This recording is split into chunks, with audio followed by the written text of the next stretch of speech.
Assalamu alaikum wa rahmatullahi wa barakatuh. Peace, mercy, and blessings be upon you. Hey, what's how's it going? So I hope your day is well. Regarding all this COVID, which has set us quite back in regards to many things. Many things we want to plan. Some are a bit paranoid about living where they are, and some are just afraid to have contact with anyone or anything. So it has brought a problem, for the lack of a better word, so to speak, to our environment or the world today. Anyways, so I'm making this video right now and connected to. I've had some reverts tell me, they have a problem when it comes to doing the salah or making dua or whatever the case is. And for the most part, when they watch these Islamic videos, it's only mostly Arabic when it comes to the Fatiha, the opener, or other chapters or other surahs in the Quran. And sometimes they tend to ask whether it's okay to simply, read the Quran in English, other language than Arabic, or not. And this is brings them confusion. So one thing to know is that when you're reciting Quran, even for a cultural Muslim, you're brought up with memorizing all this Quran and whatnot, but there are those points in time whereby you don't necessarily know what you're saying. It's like you're pretty much, this is an East African thing, like they say, singing something without even knowing. It's like you're listening to Spanish music or other type of language music, and you just listen to the beat or how it sounds. It's cool, it's catchy, it's fun, but you don't necessarily know what exactly it is saying. So, in Islam, knowing the meaning of something is very, very important. Now, when it comes to Quran, yes, you read Quran, you gain your hasanat, your credits, your good deeds, your credits, pretty much.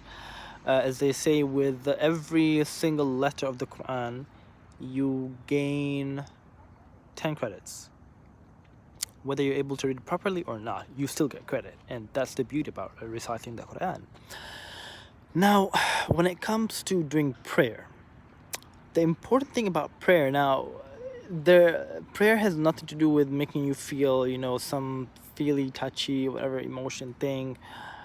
What you are supposed to feel is content. You're supposed to feel at peace, like in comfort, like no worries are supposed to overcome you or encapsulate you.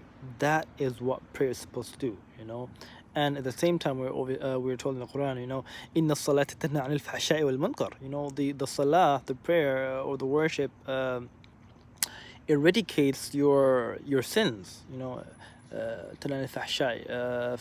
Munkar is all evil. So it pretty much praying 5 times a day is pretty much like taking a shower 5 times a day. When you pray, your soul is connected to Allah. It's connected to the source of your spirit, again, which is Allah. So praying pretty much recharges your faith. It recharges your spirit. Now, this is something some probably don't believe.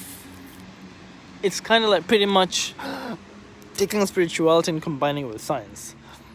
Now, we know for the body to be in proper shape, you have to eat healthy, you have to do exercise. And that's how you keep your body healthy. You keep your hair healthy, you shampoo it, or whatever the case is, Now, there are other things which affect us which are not in the physical world. They're not in the physical realm. They're in the spiritual world.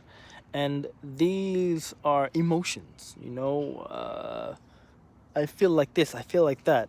These are emotions whereby affect us spiritually. Now, sometimes you can feel so low, you can feel so sad at times, like you don't even know why that is. And that has nothing to do with, I don't know, what you did or whatever. It's just that the impact of your actions on a spiritual level do tend to affect you. So that's why we're told to always think positively, always as best as possible. it's hard at times, you know, with the environment that we're in. Sometimes people put us down. Sometimes we probably think we're not good enough. Whatever the case may be. So, um, spirit and the physical world interconnect. And there are things that cannot be proven with empirical formula, whatever you hear all these like atheists or scientists, whatever, trying to say, you know. Yes, there's a statement, or there's a statement which says that there's seeing is believing, and believing is seeing. With your heart, there's a lot of things that you can see, and it's obviously something that other people don't fully accept, but the spiritual world, it does exist on a different plane of existence from us. We are able to feel these things through, I would suppose, emotion or the soul. Now, the soul is something that even the great scholars are still debating about, you know. Okay, I've gone somewhere far away. Anyways, let me go back to why I even made the video in the first place. So, when you're praying, it's really, really important to understand what you are saying. Now, when it comes to the Fatiha, Surah Al-Fatiha, that's pretty much a conversation that you have with Allah. You have a direct conversation with God. Now, أعوذ بالله من الشيطان الرجيم. I seek refuge with Allah from the devil, you know, the cursed devil. Shaitan al-Rajim. Shaitan is the devil. Rajim is like the rejected one or the cursed one, the rejected one. Now, Bismillahir Rahmanir Rahim. This is the first verse in Surah Al-Fatiha, the opener, which means in the name of Allah, in the name of God. Bismillah, Bismillahir Rahman, the merciful, Ar-Rahim, the beneficent. Alhamdulillahi Rabbil Alameen.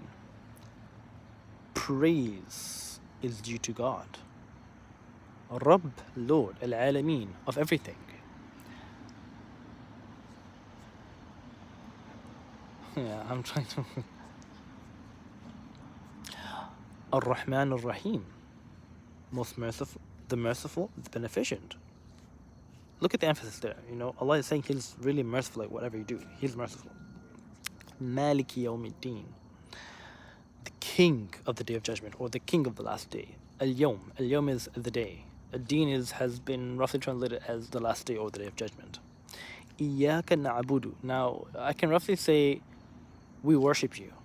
But linguistically speaking, it can translate to Iyaka na'budu. You do we worship. You do we please. We serve. You know. Iyaka na'budu wa iyaka nasta'in. To you do we seek help. Ihdina as-sirata al-mustaqim. Ihdina, lead us, guide us. Ihdina as-sirata. Sirata is path. Sirata al-mustaqim, straight. Lead us or guide us the straight path. صراط الذين أنعمت عليهم غير المغضوب عليهم ولا الضالين. Lead us the path whereby to whom are those that you have blessed. No? صراط الذين أنعمت عليهم غير المغضوب عليهم ولا الضالين. Not the path of those that who have strayed or have become rebellious. Roughly, not the actual like little translation. So, pretty much this is what you say in the Fatiha. In the name of God, most merciful, most beneficent. Yeah, translating can be. Praise is due to God, it's due to Allah.